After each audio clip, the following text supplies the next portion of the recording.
Sir ఎప్పుడైనా అనిపిస్తుందా sir ఇంత చదివి మీరు జాబ్ చేసి ఉంటే నా లైఫ్ బాగుండేది అని ఎప్పుడైనా రిగ్రెట్ ఏమైనా ఫీల్ అయ్యారా?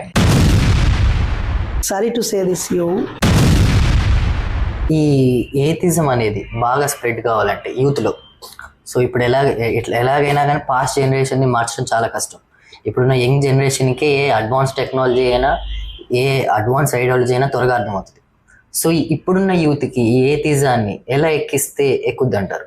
అసలు ఈ యతీజాన్ని ఒకరు దొరకబట్టుకొని ఎక్కించక్కర్లేదు, నొక్కించక్కర్లేదు. అజ్ఞానాన్ని స్పూన్ ఫీడింగ్ చెయ్యకుండా ఆపగలిగితే చాలు. ఇంకో క్వశ్చన్ ఏంటంటే, ఈ హేతువాద సంస్థలు ఎప్పుడు కూడా రాజకీయాల గురించి మాట్లాడు, ఒక రాజకీయంగా మాట్లాడటం మేము ఎప్పుడు చూడలే. మీలాంటి వాళ్ళు అడక్కపోతే మేమేం చేయాలి? మీకు నచ్చిన పొలిటికల్ పార్టీ ఏంటి? నెక్స్ట్ దేశంలో ఏ ప్రభుత్వం రావాలని మీరు కోరుకుంటున్నారు?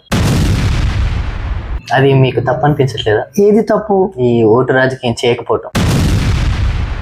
లాస్ట్ టైం చాలా స్పష్టంగా బీఎస్పీకి ఓటేసాను.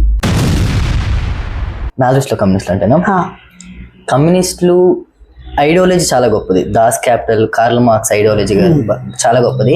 కానీ ఇండియాలో అది నా దృష్టిలో ఫెయిల్యూర్. ఎందుకంటే బ్రూస్లీ చెప్పినట్టుగా ఏ సిద్ధాంతం కూడా ప్రపంచాన్ని పూర్తిగా ఎక్స్ప్లెయిన్ చేయలేదు. ఆ సిద్ధాంతం అక్కడ ఉన్న పరిస్థితి, కమ్యూనిజాన్ని గుడ్డిగా నమ్మితే ఒక మత కుటుంబంలో పుట్టి మతాన్ని నమ్మినలాగే ఉండిపోయేవాడిని.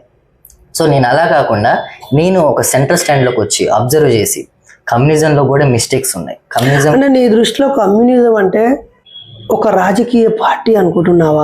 లేదు, CPI, CPM, CPML, new democracy. నేను సిద్ధాంత పరంగా మాట్లాడుతున్నాను. నేను కార్ల్ మార్క్స్ రాసిన దాస్ క్యాపిటల్ గురించే మాట్లాడుతున్నాను.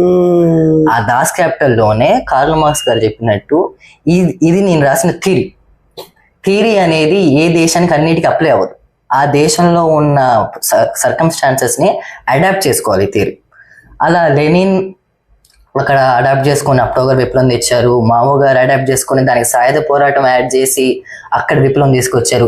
ఇండియాలో మాత్రం అదేమైందంటే, ఆ ఇండియాలో దానికి రకరకాల కారణాలు ఉండొచ్చు. ఇక్కడికి తెచ్చిన వాళ్ళకి ఆ దృక్పథం లేకపోవడం ద్వారా ఐడియాలజీ అనేది ఇక్కడ పక్కిగా అప్లై చేయడం జరుగుతుంది. కాబట్టి అది ఫెయిల్యూర్ అవుతుంది. ఎందుకంటే వీళ్ళు ఇక్కడ నెగ్లెక్ట్ చేసిన పాయింట్ క్యాస్టిజం. ఇండియాలో క్యాస్ట్ ఉంది. ఇండియాలో క్యాస్ట్ని ఈ కమ్యూనిస్టులు అవాయిడ్ చేసేసారు. అసలు ఎక్కడ కమ్యూనిస్టులు క్యాస్ట్ గురించి మాట్లాడరు.